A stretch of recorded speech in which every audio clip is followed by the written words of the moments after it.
ওকে, so গত পর্বে আমরা এতটুকু পর্যন্ত ছিলাম। এই পর্ব থেকে আমরা এক্সপ্লেইন করব যে কিভাবে আজকে আমরা দেখব একটা অ্যানিমেটেড হেডলাইন তৈরি করা যায়। সো অ্যানিমেটেড হেডলাইন তৈরি করতে হলে আমরা প্রথমেই লিখতে হবে অ্যানিমেটেড হেডলাইন। এটাকে জাস্ট ড্র্যাগ এন্ড ড্রপ করে এখানে পেস্ট করে দিতে হবে।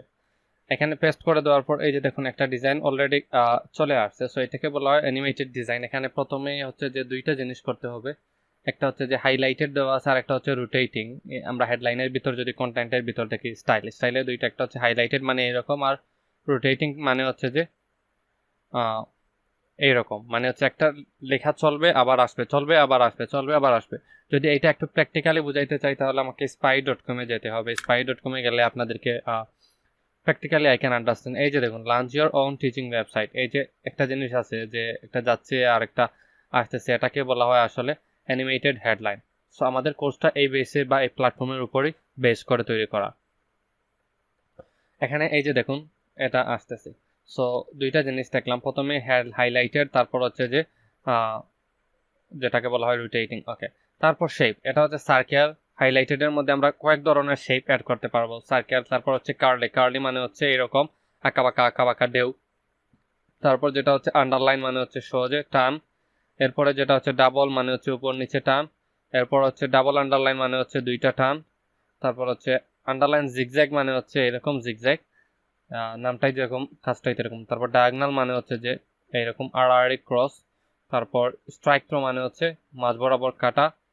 তারপর এক্স মানে হচ্ছে ক্রস। ওকে, এবার আমি যদি এখানে সার্কেলটাকে রাখলাম, রাখার পর এই যে বিফোর টেক্সট মানে হচ্ছে সার্কেল যদি আমরা হাইলাইটেড রাখি তাহলে সার্কেলের ভিতরে যেই টেক্সট দেখাবো, এর আগে যেই টেক্সটটা দেখাবো এখানে সেটা থাকবে। সো আমরা এখানে লিখে দেই যে this is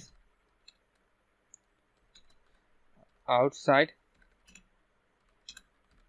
of the box, this is outside of the box. Okay, দিয়ে দিলাম। এরপরে হাইলাইটেডের ভিতরে কি রাখবো, আমরা রাখলাম যে রাখলাম 100%,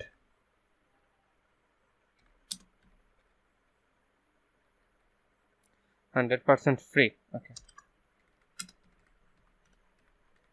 100% ফ্রি ডেলিভারি। যেহেতু লেখাটা একটু বড় হয়ে গেছে তাই সুন্দর হয় না, তাই আমরা লেখাটা কমাইয়া দিই, 100% ডেলিভারি পর্যন্ত দিয়ে দিই।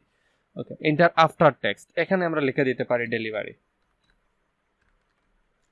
ডেলিভারিটা লিখে দিলাম 100% ফ্রি অফ কস্ট ডেলিভারি। ওকে, তারপর এখানে চাইলে এটার ভিতর আমরা কোনো একটা লিঙ্ক, এই হেডলাইনের ভিতর একটা লিঙ্ক অ্যাড করে দিতে পারি। সো আমি প্রেস করে এটাকে ড্যাড লিঙ্ক করে দিচ্ছি। ওকে, এরপরে যেটা আছে যে অ্যালাইনমেন্ট লেফটে রাখবো নাকি রাইটে রাখবো নাকি মিডিলে রাখবো, কোনটা, আমি মিডিলটা করে দিলাম। H3 থেকে আমরা এখানে H2টা করে দিব। ওকে, এটাই better.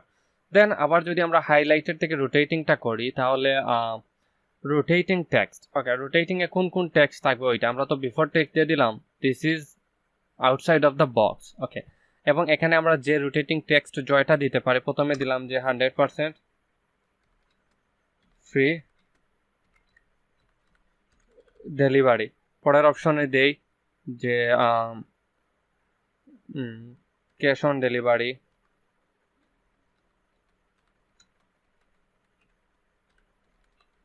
Cash on delivery. So এই যে দেখুন এটা চেঞ্জ হবে, ফ্রি ডেলিভারি, তারপর হচ্ছে ক্যাশ অন ডেলিভারি। এবার আফটার টেক্সটটাকে কেটে দিই তাহলে ওইটা সুন্দর লাগবে এই রোটেটিং এর ক্ষেত্রে। সো এটাই হচ্ছে যে এখানে মেইন বিষয়বস্তু। এবার স্টাইলিংয়ে চলে যাই। টেক্সট কালার, চলুন টেক্সটকে একটা আকর্ষণীয় ইউনিক কালার দিয়ে দেই এখান থেকে। এই যে এই কালারটা, এখান থেকে টেক্সটের কালারটা আর একটু লাইট দিয়ে দিই, এই কালারটা দিয়ে দিলাম। তারপর টাইপোগ্রাফি থেকে আমরা সেট, এখানে পপিন্স আছে, আমরা এক কাজ করি এটাকে মন্ট সিরাত করে দেই, MONT মন্ট সিরাত যে ফন্টটা আছে এই ফন্টটা সিলেক্ট করে দিলাম, তাহলে দেখতে আর একটু ভালো লাগবে।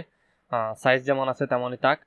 অ্যানিমেটেড কালার বা অ্যানিমেটেড টেক্সট কালার। ওকে, এখানে এই যে যেটা হচ্ছে যে ক্যাশ অন ডেলিভারি বা হচ্ছে ফ্রি ডেলিভারি যে লেখাটা আছে ওইটার যদি কালারটা চেঞ্জ করতে চাই তাহলে এখান থেকে করতে পারবো।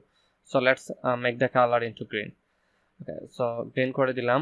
এবার এইটা হচ্ছে যে এটাই থাকক। এরপর হচ্ছে যে হেডলাইনের কালার শেষ, আর কিছু অ্যানিমেটেড করা যাবে না। আমরা এখানে করতে পারবো হচ্ছে প্যাডিং দিতে পারবো, তারপর হচ্ছে যে আরো কিছু জিনিস করতে পারবো, যেমন বর্ডার ইফেক্ট দিতে পারবো। বাট আমি মনে করি না যে এইটাতে বর্ডার ইফেক্ট দেওয়াটা বেটার। সো আমরা চলুন একটু দেখে নিই এইটাকে যে আউটপুটটা কীরকম হয়। এই যে ফ্রি ডেলিভারি হচ্ছে, আবার এটা চেঞ্জ হবে, চেঞ্জ হওয়ার পর ক্যাশ অন ডেলিভারিতে চলে আসবে। সো স্টাইলে দেখি আর কোনো জিনিস চেঞ্জ করা যায় কিনা আসলে। টেক্সট কালার এইটা আছে, টাইপোগ্রাফি এইটা, হেডলাইনের ক্ষেত্রে এইটা, কন্টেন্টে যাই, কন্টেন্টে গিয়ে H2 দেওয়া আছে, তারপর হচ্ছে যে out of the box dynamic text যদি চাই এখান থেকে আমরা কিছু দিতে তাহলে পারবো, রোটেটিং, অ্যানিমেশন, টাইপিং দিতে পারি, এবং ক্লিপ, এই যে দেখুন ক্লিপ দিতে পারি। ক্লিপটা হচ্ছে এরকম আসবে যাবে, তারপর ফ্লিপ মানে হচ্ছে এরকম বাঁকা হয়ে উপরে উঠবে। তারপর হচ্ছে যে আমরা যদি ব্লাইন্ডস দেই মানে হচ্ছে অন্ধ, তারপর হচ্ছে যে ওয়েব দেই, ওয়েব মানে হচ্ছে নদীর ঢেউয়ের মতো, তারপর হচ্ছে যে স্লাইড ডাউন দিই তাহলে স্লাইড ডাউন হয়ে আসবে। সো আমার এখান থেকে ফ্লিপটা বা ক্লিপটা দুটোই বেটার, আমার কাছে দুইটাই বেস্ট মনে হয়েছে। সো এই দুইটা আপনারা দিতে পারেন। এবার স্টাইলে যদি যাই তাহলে আর কিছুই নাই। সো এইভাবে একটা অ্যানিমেটেড হেডার আসলে আমাদেরকে তৈরি করতে হবে। সো আই হোপ আমরা এই পর্ব থেকে শিখতে পারলাম যে কিভাবে একটা অ্যানিমেটেড হেডার তৈরি করব। That's all for this tutorial. Thank you.